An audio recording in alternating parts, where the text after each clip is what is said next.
What does a fair and realistic migrant policy look like in 2020? Just 2 weeks after the fires that gutted Europe's largest refugee camp on the Greek isle of Lesbos, the European Commission unveiling its plan to reform the so-called Dublin Protocol, which up to now obliged asylum seekers to register in their port of entry, thus making the problem of the likes of Greece, Italy, and Malta. We'll be asking our panel about the Moria camp and whether the reform makes for a fairer system. In a year of COVID, policymakers feeling the heat from both sides.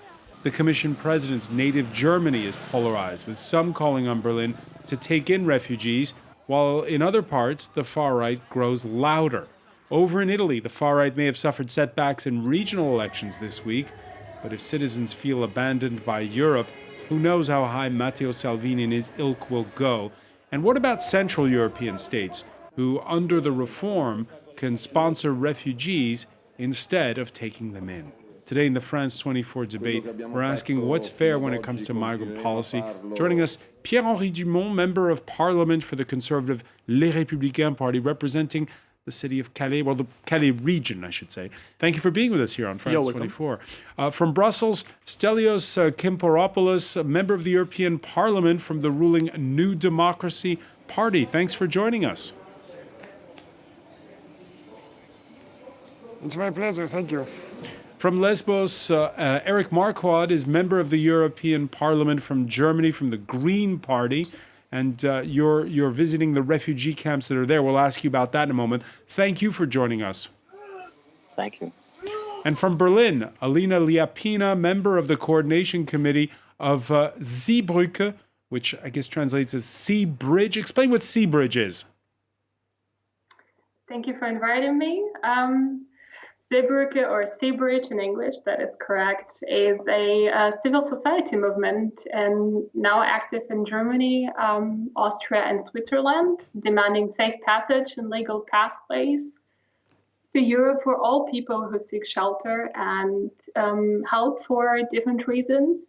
We believe that every policy in Europe must be human rights based, and the EU migration system cannot be an exception. All right, we're going to talk about that. We're going to talk about that migration policy in a moment. Just want to remind our viewers, the France 24 debate on Facebook and Twitter, hashtag F24 debate. And before we look at that revamp, this story that's come in this Wednesday, the French port city of Marseille, where a Green-led coalition recently unseated the right, says it's willing to take in 125 refugees from the Alan Kurdi. The Alan Kurdi is a rescue vessel run by a German charity, CI. It's making its way towards French waters after being refused to allow to dock by Italy. Pierre-Henri Dumont, your reaction to that offer by the city of Marseille to take in those 125? Well, we cannot leave all these people at sea for a long time as they were. They suffered from starvation. They suffered from a lot of actions made against them back in Libya or wherever they're coming from. So basically, we need to help them. But the question is here, it's not the city of Marseille responsibility to open its arms to this boat. It's the French government to say if it allows it or not, and even more to the European community to settle a plan of action between all the member states. And I think that's what we are going to debate in the next few minutes. And France, at the same time as Marseille has tendered this offer, the French government is asking Italy to take them in. The fact is, the migrants who are entering the port of Marseille after that will not stay in Marseille.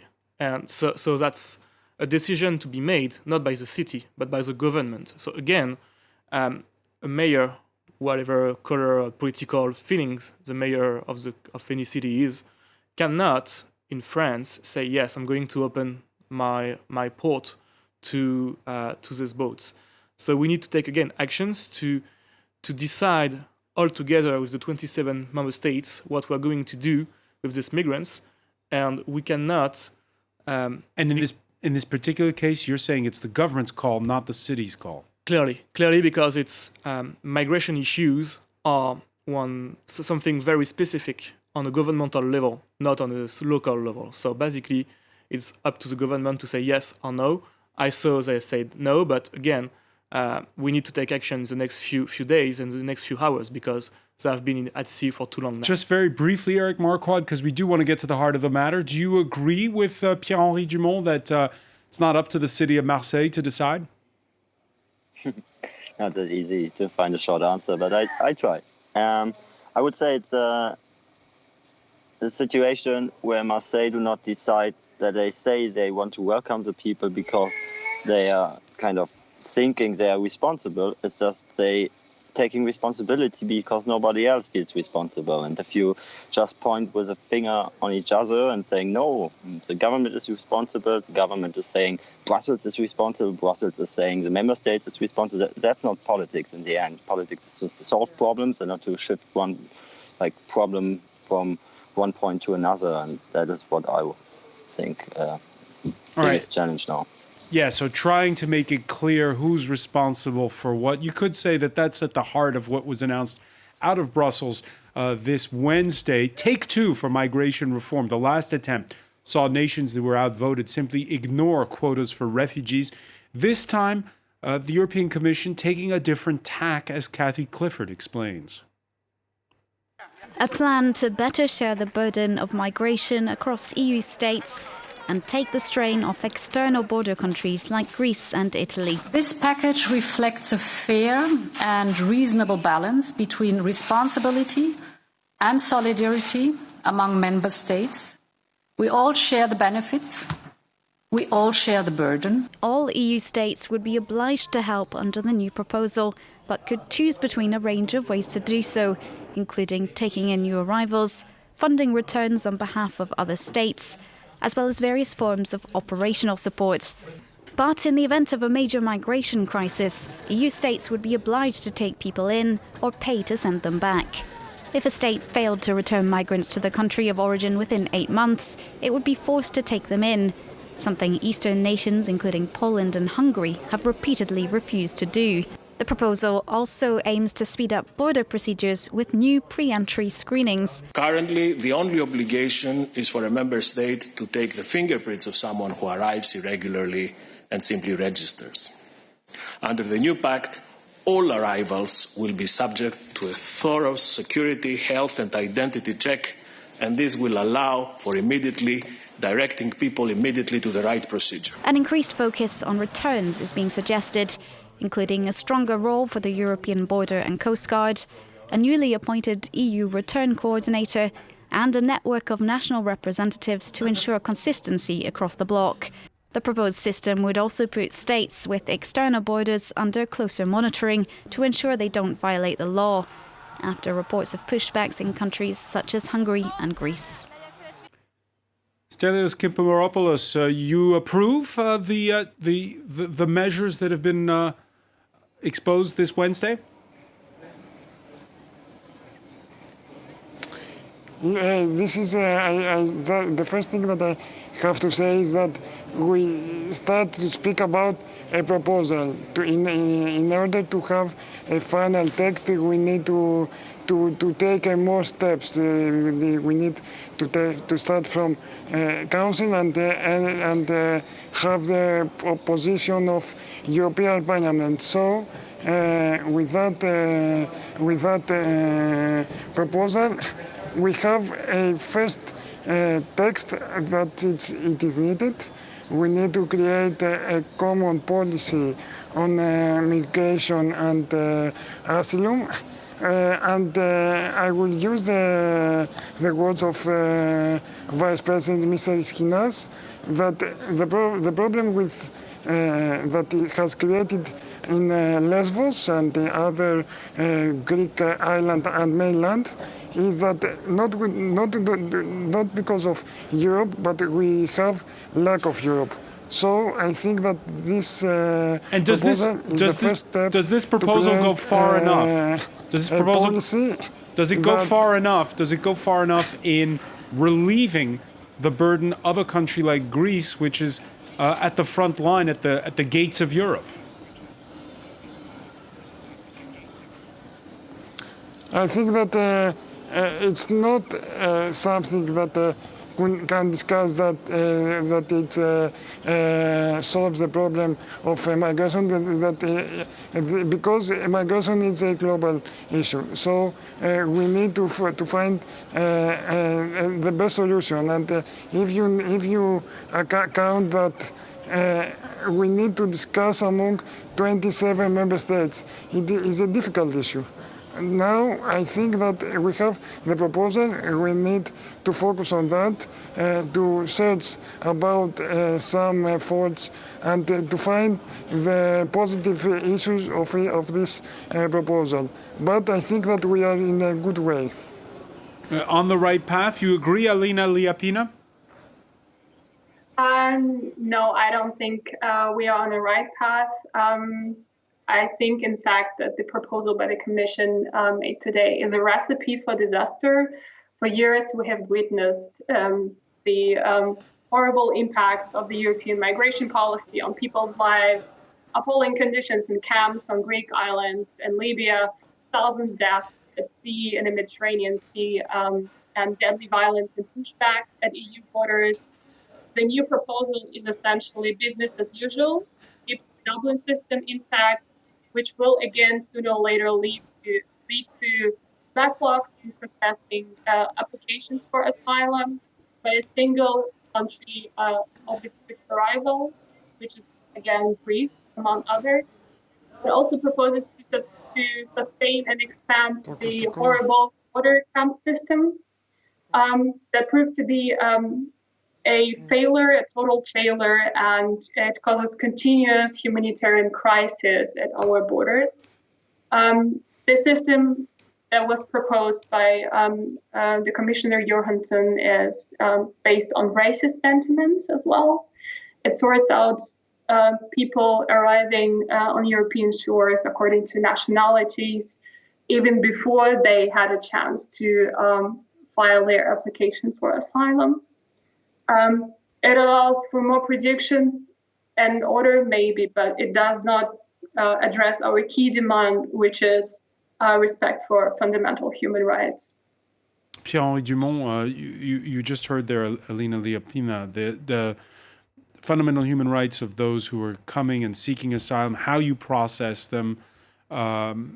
You're in your city, Calais, you're obviously not the port of entry. No. For refugees arriving in Europe. When you look at that list of proposals and when you hear what Alina says, what's your reaction? I think there are 2 points to me who are very dangerous on this proposal. The first one is we need to do everything we can to separate real asylum seekers from economical migrants who want to have a better life, but who are not facing starvation, civil wars, terrorism back in their home country. As soon as all these people are mixed all together and are within the borders of European Union or in European Union countries, I think it's too late. And we need to settle actions to give them the possibility to claim for asylum back in their home countries or all along where they are not in the European Union, but when they are in Turkey, when they are in Mali. That's something that's been talked about for years. Yeah, I know, but I think clearly when they are in Europe, it's too late for us to send them back, and that's my second point. My second point is on this plan of actions. It says that we need to have a 8 months mandatory return solution for the migrants. If we are not sending them back to their home countries in the 8 months delay, some countries need to take them at home for last. So basically, I think that's not possible because we are not talking about the solution of the welcoming country of the European country. We are talking about the native country responsibility also. For 10 asylum applications, almost 7 of them are not granted asylum in Europe. And yet the people stay on, is what you're saying. And the people stay on. As an example, 96% of people in France who asked for asylum and were denied asylum are not sent back to their home country. So the choice is not between being granted asylum in Europe or being sent back to their home country. The choice is between being granted asylum in Europe or being illegal in a European country. So we need to stop that. And to stop that, we need, again, to give them the possibility to claim for asylum in their home countries, wherever they are, but when they are not already in Europe, within the European countries' borders. So then we can also help them to cross the Mediterranean Sea, we can help them to cross the Aegean Sea, and we can take them back from the hands of smugglers' activities. Eric Marquardt, you agree? No, actually not. So I not like totally disagree. I would say, of course, it's a good idea that people can directly ask for asylum in their home country. But I was in Afghanistan as a photojournalist, for example, and you meet people there who are like really on the run, Taliban hunting them, and they will not go to like get an appointment in 3 weeks in the embassy. The reality is that there are maybe some procedures which can take place in the home country, and there are some possibilities, and that is, I think, our goal, to give perspectives to people where they are at the moment in the world. So I don't want a world where everybody has to flee to Europe until he or she gets a perspective, also economically, of course. But the reality is that we have 80 million refugees in the world. It's doubled up in 10 years. And the reality is that people will flee to Europe. And I also agree that you should find out who is in need of international protection and who's not. That's like the basic of asylum procedure. But in general, you don't find it out by like throwing tear gas over the fence, or just shooting at people at the border, or just preventing them from entering the country. And it's not realistic to change them, because it's like you have the obligation in Article 31 of the Geneva Convention to like not criminalize people who are coming from a country where they are where they had to flee. And that's like basically in the end a situation where you have to find out with rule of law based organized procedures, and they have to be fast. Who are the people? Are they in need of international protection or not? But what we have at the moment is not like organized procedure. It's just chaotic. It's just a chaotic. I don't find words about the situation in Lesbos, for example, but it's just chaos. Like we lost control over our asylum processes, and that's not the thing we want to do. So I think we all agree that we need a new asylum procedure, but we should also agree that the precondition for that is that people who are at the external borders should be immediately relocated, not to make a living there, but to have a like fair procedure, dignified procedure, where everybody finds out who is in need of international protection or not. All right, we're going to pick up on these points when we come back. Stay with us, and we're going to talk more about what the situation is today on the Isle of Lesbos. You're watching the France 24 debate.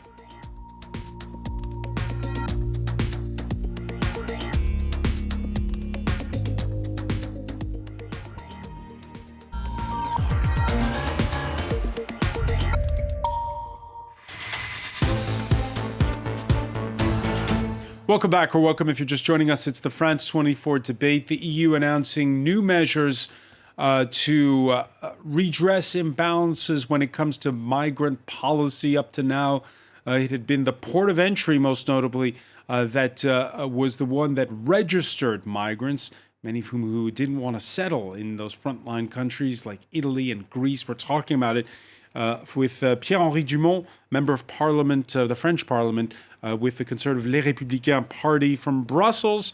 We're in the company of Stelios Kimporopoulos, member of the European Parliament for a New Democracy, your colleague in that chamber. Eric Marquardt of the German Green Party is on the Greek Isle of Lesbos. And from Berlin, Alina Liapina, member of the Coordination Committee of the Seabridge or Seebrücke activist group, one of those that helped plan those big demonstrations we saw in the German capital last weekend, calling for more migrants to come in. Now, ahead of the announcements that we heard earlier out of Brussels, the Austrian Chancellor sat down with the French news agency AFP, Sebastian Kurz, saying that this is a discussion that shouldn't stigmatize EU nations like his. Ich finde es gut, dass die Europäische Kommission sich mit dem Thema Migration und Asyl auseinandersetzt. Unsere Haltung ist hier sehr klar. Wir glauben, dass die Verteilungsdebatte auf die Europäische Union gescheitert ist und dass das auch mehr Streit auslöst in Europa als ein Miteinander. Was aber wichtig ist, ist gemeinsam unsere Außengrenzen zu schützen, gegen die Schlepper anzukämpfen und vor Ort zu helfen. Now, Stelios Kimperopoulos, Austria is one of those countries the last time around where they tried to impose quotas on taking in migrants, and like the likes of Hungary and Poland just said no and ignored it. What do you think of this proposal under which countries that don't want to take in more migrants contribute financially? I think that this is the bad part of the proposal. Every country, every member states needs to complicate it on accepting immigrants and refugees in relation to the situation of examination of if it's legal or illegal, if someone is legal or illegal. So we need to discuss more and more again and again to find a solution, because I don't think that, especially for Greece, can accept this proposal on this part. On the other hand, I think that the faster procedure, rebuilding trust, is the other issue that we can discuss, and we can find a common direction in creating a common European directive or policy for immigrants and asylum. Because as you know, during the period of 2015-2019, we accepted almost 1,200,000 immigrants from globally. So it's difficult that we left alone during this period. So we don't need to have that same situation for the future. Let me bring in. We have made the start. Pierre-Henri Dumont, no matter what you do, a country like Hungary and Poland just won't accept any refugees, period. So what do you do? Well, the fact is we need to renegotiate the Dublin Pact because no European countries is happy with it. And the Dublin Pact failed in the main lines. So it's the time now to discuss a new migration pact. We are aware of the European elections. That question again is this idea of, okay, you're not going to take in refugees. How about if you contribute financially? Do you like that idea? I'm not very happy with this idea. You know, I come from Calais, and we are used to get money from the UK to keep their migrants for them. And that's the thing we are doing, you know, having migrants against money with Turkey. I think that's a very bad choice to send the message that a migrant or human being has a cost, and we need to give money to share the burden of the welcoming these migrants. The fact is, at the end, we need to have an unanimous decision. All the member states will need to agree on a new migration pact. But you know those countries will never agree. So what will you do? We don't know. Again, we are trying to negotiate, and this is a first solution. This is the first proposal, and then the head of states, the ministers for migration issues for all over Europe will discuss all together, and maybe at the end we will find a solution. But again, we need to have a first proposal.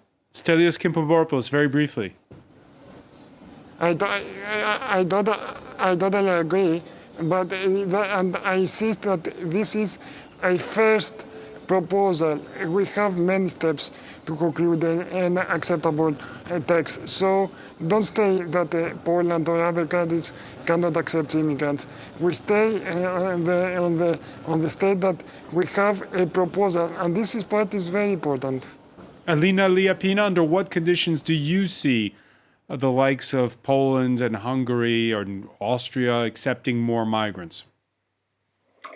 I don't think, frankly, that the European Union should spend years, as it did, trying to convince countries like Poland and Hungary to taking their fair share of refugees. It is just bickering, and I think it's stupid, and it costs human lives at EU borders. And I think instead we need to reimagine radically a new European migration system with solidarity cities and universal human rights at its center. We have countless cities across Europe that are willing to help people in need and receive more refugees. We have 200 cities in Germany alone that have their own so-called safe harbor bill. And by that, they declared their readiness to accept more refugees.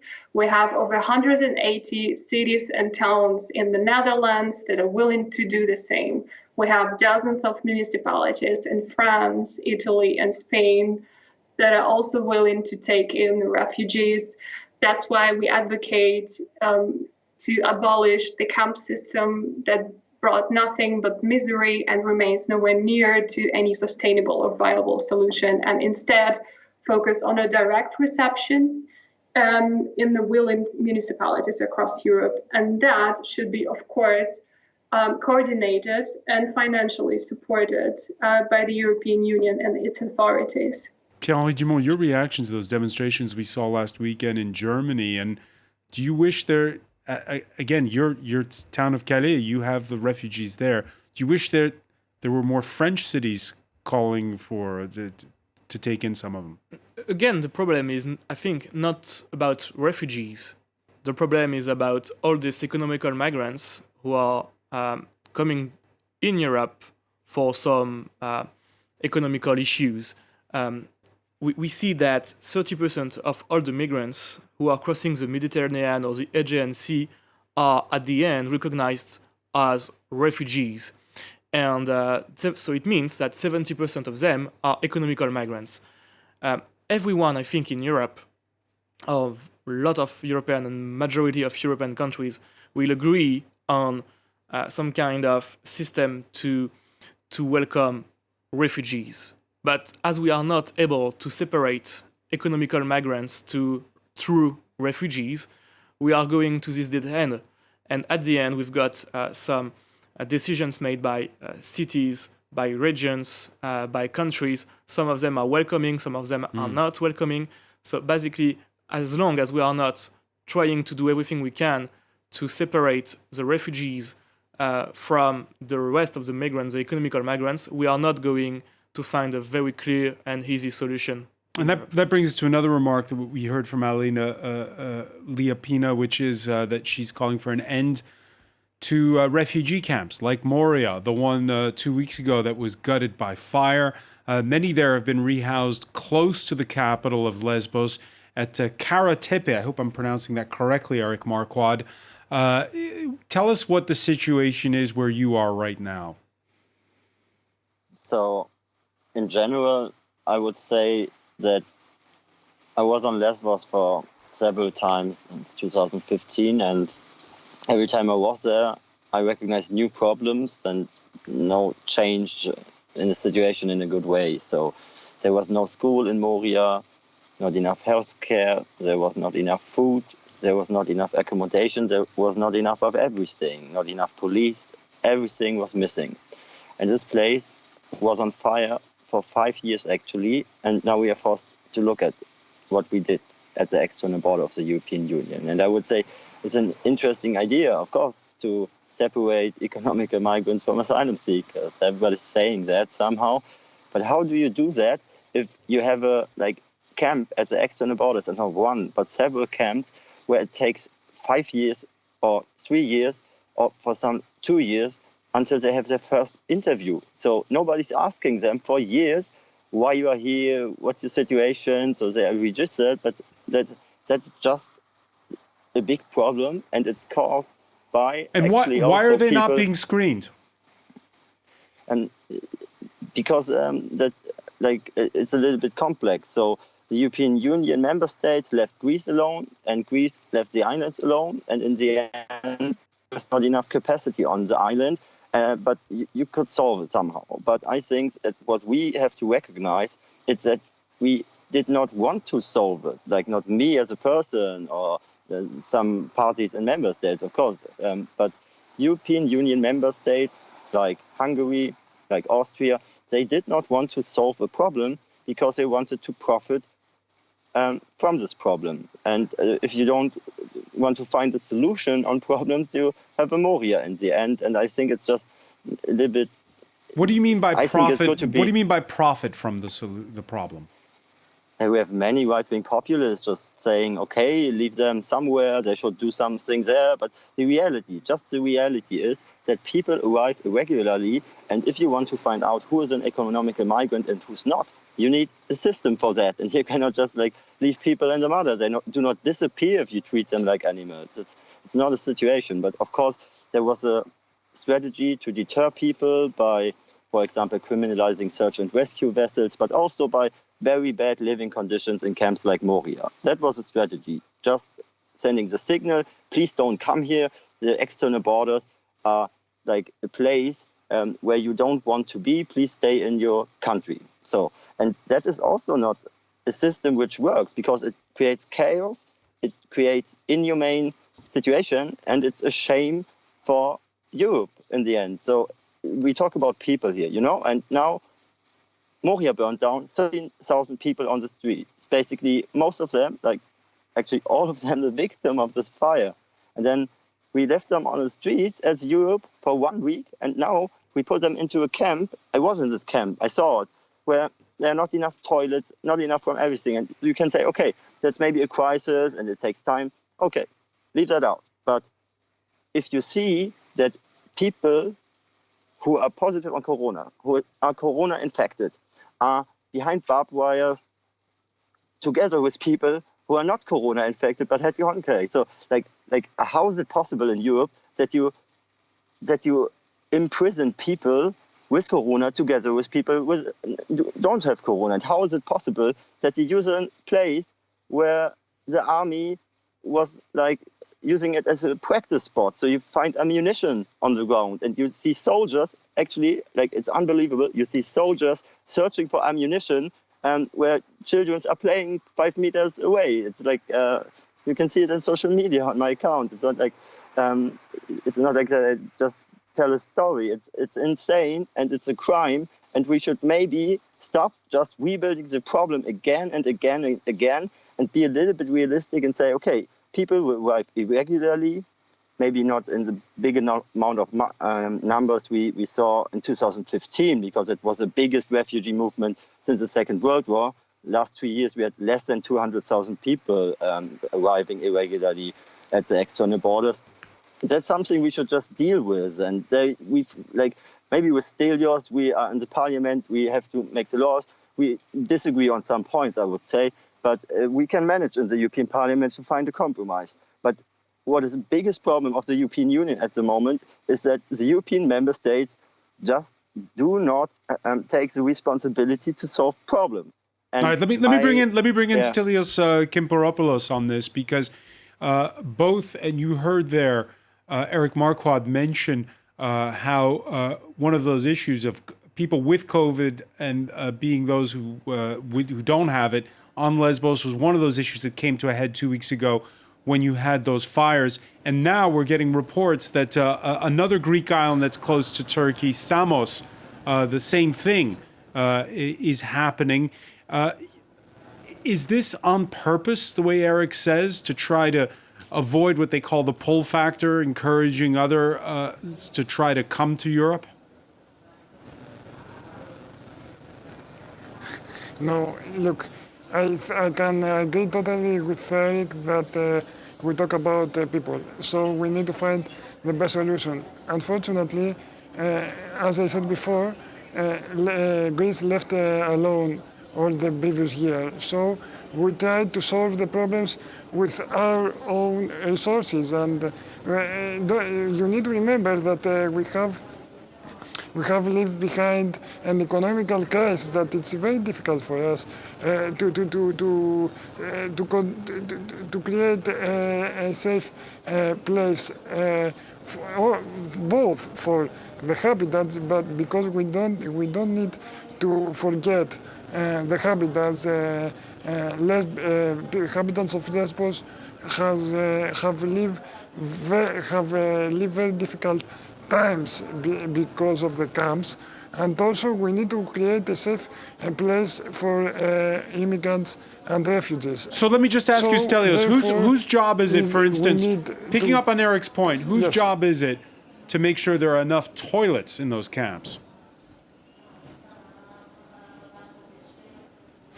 I think that to have more space, to create more space for these people, it's not only a Greek problem, it's a European problem. We need to understand all over 27 European member states that it's a European problem, not a Greek problem. To create a safe place, it's before the current government, it's unfortunately it is the obligation of private sector to create of securities to create the space for toilets and etc. But now with the plan and the law that become enforced last weeks in Greece, now the Greek government has the responsibility to create to create a better situation. And you will see in near future that this is an obligation of Greek government. Let me ask you, Pierre-Henri Dumont, because it's been more than 2 decades since refugees have and migrants and asylum seekers have been at the port of Calais trying to cross over to the UK. Mm-hmm. At times there have been camps, at times there have not been camps. How do you manage people who are there? We are not. The French government is giving them water, food, the very basics of whatever they need just to survive. But the fact is, for years, we tried to create a safe place in Calais or around Calais, but every time we are creating such a place, in the next few weeks after the creation of this place, we've got thousands of people coming into Calais, and we see and we notice an increase of the number of migrants in Calais. So there is a pull factor. Yeah, up to 200, 500% in a single week. So nowadays, we are clearly sure that we shouldn't have such a place in Calais, but we need, and that's what I'm trying to advocate for, we need 2 things. First, the British government to give the migrants who are in Calais the possibility to claim for asylum in France, and not only when they are physically present in the UK, because they are taking risks to travel and to cross the channel at night with smugglers. And second point is we need to give these migrants who are in Calais safe places, not in Calais, but 100, 200 kilometers away from Calais, with social services for people who are under 18, with food, housing facilities in such an area where they can see psychologists and claim for asylum in France. Because the problem of the people in Calais, some of them are coming from Afghanistan, Iraq, Syria, but they are not claiming asylum in France, even though they could be granted asylum because of their personal situation. They'd rather be illegal in the UK than claim asylum in France. So our main priority is first to face the British authorities to their own responsibilities, and then to give the people, to say to the people, to ask these people in Calais to claim asylum in France, which they are not doing right now. Alina Liapina, your thoughts on this, especially now that the UK, was not a member of Schengen anyway, but is leaving or has left the European Union? I think it is wrong to talk about whose responsibility it is to provide food and clear toilets in those camps anyway. What we should be talking about is it is impossible to claim asylum in these lawless, overcrowded, horrible camps. Humanitarian NGOs and organizations have been talking about it for years now. There is no way to seek legal counsel or appeal the authorities' decision on asylum case.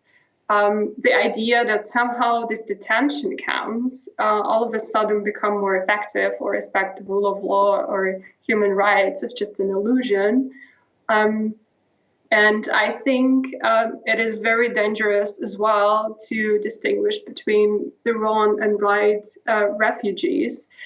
Quite frankly, the European Union must not send people back to unsafety, be it because of war or hunger, what Pierre, I guess, meant by economic refugees. And quite frankly, it's time for the European Union to address the consequences of its devastating economic policy.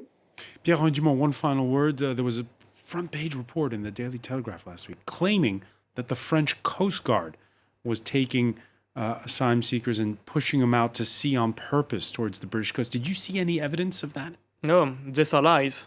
Clearly, these are lies because we know the links between the Daily Telegraph and some conservative leaders back in the UK. So basically, the migrants, they take small boats at night. They try to cross the channel. They are taking other risks. Some of them are dying in the channel right now. And we try in France to prevent this crossing because we first need to save lives, basically. So we've got the police officers, as was shown on your video a few minutes ago, trying to impeach these migrants to cross. But it's a riskier way to cross the channel, but it's also the most successful way to cross the channel. We've got an 80% success rate for this crossing at night on very small boats, overcrowded, even though they are taking some very huge risks. So the migrants, they do not need to reach the coasts of the UK. They just need to reach the continental waters of the United Kingdom. So they just need to cross 15 kilometers. And then they see on their cell phones they are having a British network. So they are calling help. They are asking for help at that time. And as long as they are in the British waters, the French authorities cannot go to help them. And we cannot monitor all these small boats trying to cross at night. Sometimes we've got 10, 20 small boats trying to cross on a scale of 200, 300 kilometers. So it's quite impossible to be at all these places at the same time. We're going to have to leave it there. It's an important discussion. Pierre Dumont, I want to thank you. I want to thank Stelios Kimperopoulos for being with us from the European Parliament in Brussels. I want to thank Eric Marquardt, who was with us from the Isle of Lesbos. Alina Liapina in Berlin. We want to thank you for joining us here in the France 24 debate.